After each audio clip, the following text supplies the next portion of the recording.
Hi guys! Our town. We're doing the play. Remember, we are from Justin, Via's boyfriend's point of view. We're doing the play Our Town for the spring show this year. Olivia dares me to try out for the lead role, the stage manager, and somehow I get it. Total fluke. Never got any lead roles in anything before. I tell Olivia she brings me good luck. Unfortunately, she doesn't get the female lead. Emily Gibbs, the pink-haired girl named Miranda, gets it. Olivia gets a bit part and is also the Emily understudy. I'm actually more disappointed than Olivia is. She almost seems relieved. I don't love people staring at me, she says, which is sort of strange coming from such a pretty girl. A part of me thinks maybe she blew her audition on purpose. The spring show is at the end of April. It's mid-March now, so that's less than 6 weeks to memorize my part, plus rehearsal time, plus practicing with my band, plus finals, plus spending time with Olivia. It's going to be a rough 6 weeks, that's for sure. Mr. Davenport, the drama teacher, is already manic about the whole thing. Will drive us crazy by the time it's over, no doubt. I heard through the grapevine that he'd been planning on doing The Elephant Man, but changed it to Our Town at the last minute. And that change took a week off of our rehearsal schedule. Not looking forward to the craziness of the next month and a half. Ladybug. Olivia and I are sitting on her front stoop. She's helping me with my lines. It's a warm March evening, almost like summer.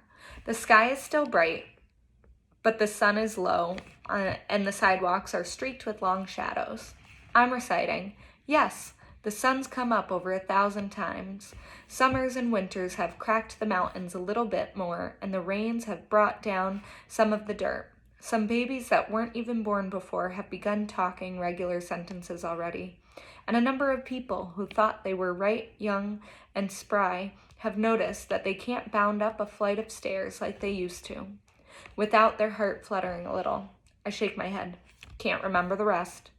All that can happen in 1,000 days, Olivia prompts me, reading from the script. Right, I say, shaking my head. I sigh. I'm wiped, Olivia. How the heck am I going to remember all these lines? You will, she answers confidently. She reaches out and cups her hands over a ladybug that appears out of nowhere. See? A good luck sign, she says, slowly lifting her top hand to reveal the ladybug walking on the palm of her hand. Good luck or just the hot weather, I joke. Of course good luck, she answers, watching the ladybug crawl up her wrist. There should be a thing about making a wish on a ladybug. Augie and I used to do that with fireflies when we were little. She cups her hand over the ladybug again. Come on, make a wish. Close your eyes. I dutifully close my eyes. A long second passes, then I open them. Did you make a wish? She asks. Yep. She smiles, uncups her hands, and the ladybug, as if on cue, spreads its wings and flits away. Don't you want to know what I wished for? I ask. No, she answers shyly, looking up at the sky, which at this very moment is the exact color of her eyes. I made a wish too, she says mysteriously, but she has so many things she could wish for. I have no idea what she's thinking. The bus stop. Olivia's mom, Augie, Jack, and Daisy come down the stoop just as I'm saying goodbye to Olivia. Slightly awkward since we were in the middle of a kiss. Hey guys, says the mom, pretending not to see anything, but the two boys are giggling. Hi, Mrs. Pullman.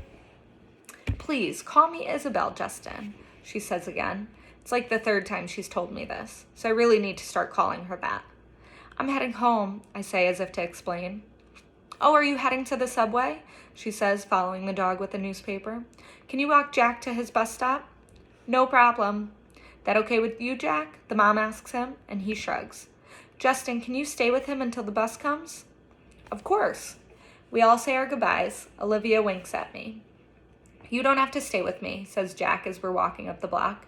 I take the bus by myself all the time. Augie's mom is way too overprotective.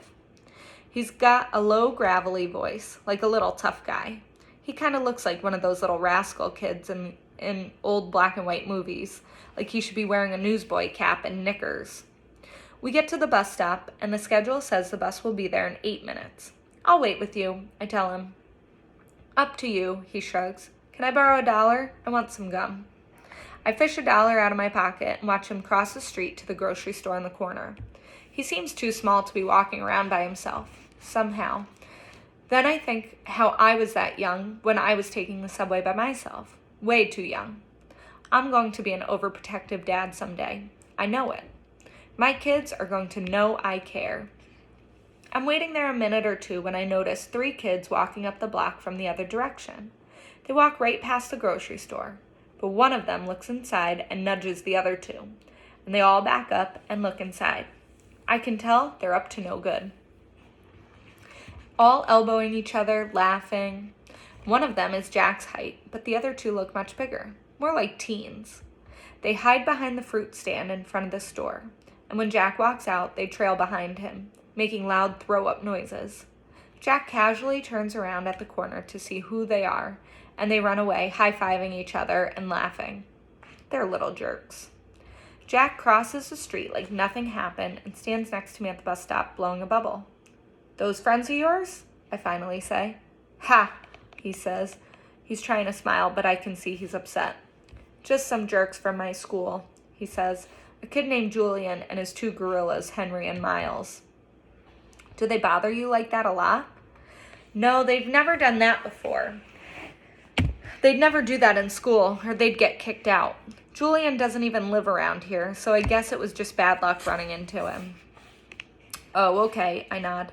It's not a big deal, he assures me. We both automatically look down Amesfort Avenue to see if the bus is coming.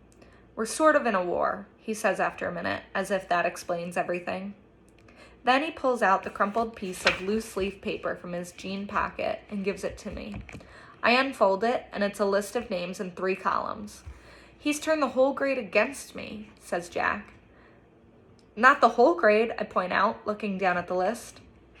He leaves me notes in my locker that say stuff like, everybody hates you. You should tell your teachers about that. Jack looks at me like I'm an idiot and shakes his head. Anyway, you have all these neutrals, I say, pointing to the list. If you get them on your side, things will even up a bit. Yeah, well, that's not really gonna happen, he says sarcastically. Why not? He shoots me another look like I'm absolutely the stupidest guy he's ever talked to in the world. What? I say. He shakes his head like I'm hopeless. Let's just say, he says, I'm friends with someone who isn't exactly the most popular kid in school. Then it hits me. What he's not coming out and saying? August. This is all about his being friends with August. And he doesn't want to tell me because I'm the sister's boyfriend. Yeah, of course. Makes sense. We see the bus coming down Amesfort Avenue. Well, just hang in there, I tell him, handing back the paper. Middle school is about as bad as it gets. And then it gets better. Everything will work out. He shrugs and shoves the list back into his pocket. We wave bye when he gets on the bus, and I watch it pull away. When I get to the subway station, 2 blocks away, I see the same 3 kids hanging out in front of the bagel place next door. They're still laughing and yuck-yucking each other like they're some kind of gangbangers. Little rich boys in expensive skinny jeans acting tough. Don't know what possesses me, but I take off my glasses, put them in my pocket, and tuck my fiddle case under my arm so the pointy side is facing up. I walk over to them, my face scrunched up, mean-looking. They look at me, laughs dying on their lips when they see me, ice cream cones at odd angles. Yo, listen up. Don't mess with Jack, I say really slowly, gritting my teeth, my voice all Clint Eastwood tough guy. Mess with him again, and you'll be very, very sorry. And then I tap my fiddle case for effect. Got it? They nod in unison. Ice cream dripping onto their hands. Good. I nod mysteriously, then sprint down the subway 2 steps at a time. Rehearsal. The play is taking up most of my time as we get closer to opening night. Lots of lines to remember. Long monologues where it's just me talking. Olivia had this great idea, though, and it's helping. I have my fiddle with me on stage and play it a bit while I'm talking. It's not written that way, but Mr. Davenport thinks it adds an extra folky element to have the stage manager plucking on a fiddle. And for me, it's so great because whenever I need a second to remember my next line, I just start playing a little Soldier's Joy on my fiddle, and it buys me some time. I've gotten to know the kids in the show a lot better, especially the pink-haired girl who plays Emily. Turns out she's not nearly as stuck up as I thought she was, given the crowd she hangs out with. Her boyfriend's this built jock who's a big deal on the varsity sports circuit at school. It's a whole world that I have nothing to do with, so I'm kind of surprised that this Miranda girl turns out to be kind of nice. One day, we're sitting on the floor backstage waiting for the tech guys to fix the main spotlight. "So, how long have you and Olivia been dating?" she asks out of the blue. "About 4 months now," I say. "Have you met her brother?" she says casually. It's so unexpected that I can't hide my surprise. "You know Olivia's brother?" I ask. "Via didn't tell you? We used to be good friends. I've known Augie since he was a baby." "Oh, yeah, I think I knew that," I answer. I don't want to let on that Olivia had not told me any of this. I don't want to let on how surprised I am that she called her Via. Nobody but Olivia's family calls her Via. And here, this pink-haired girl, who I thought was a stranger, is calling her Via. Miranda laughs and shakes her head, but she doesn't say anything. There's an awkward silence. And then she starts fishing through her bag and pulls out her wallet. She rifles through a couple pictures and then hands one to me. It's of a little boy in a park on a sunny day. He's wearing shorts and a t-shirt and an astronaut helmet that covers his entire head. "It was like 100 degrees that day," she says, smiling at the picture. "But he wouldn't take that helmet off for anything. He wore it for like 2 years straight. In the winter, in the summer, at the beach. It was crazy." "Yeah, I've seen pictures in Olivia's house." "I'm the one who gave him that helmet," she says. She sounds a little proud of that. She takes a picture and carefully inserts it back into her wallet. "Cool," I answer. "So you're okay with it?" she says, looking at me. I look at her blankly. "Okay with what?" She raises her eyebrows like she doesn't believe me. "You know what I'm talking about," she says, and takes a long drink from her water bottle. "Let's face it," she continues, "the universe was not kind to Augie Pullman." I'll read this last. Okay, this last bit, and then it's a new part. "Bird, why didn't you tell me that you and Miranda Navas used to be friends?" I say to Olivia the next day. I'm really annoyed at her for not telling me this. It's not a big deal," she answers defensively, looking at me like I'm weird. "It is a big deal," I say. "I looked like an idiot. How could you not tell me? You've always acted like you don't even know her." "I don't know her," she answers quickly. "I don't know who that pink-haired cheerleader is. The girl I knew was a total dork who collected American Girl dolls." "Oh, come on, Olivia. You come on."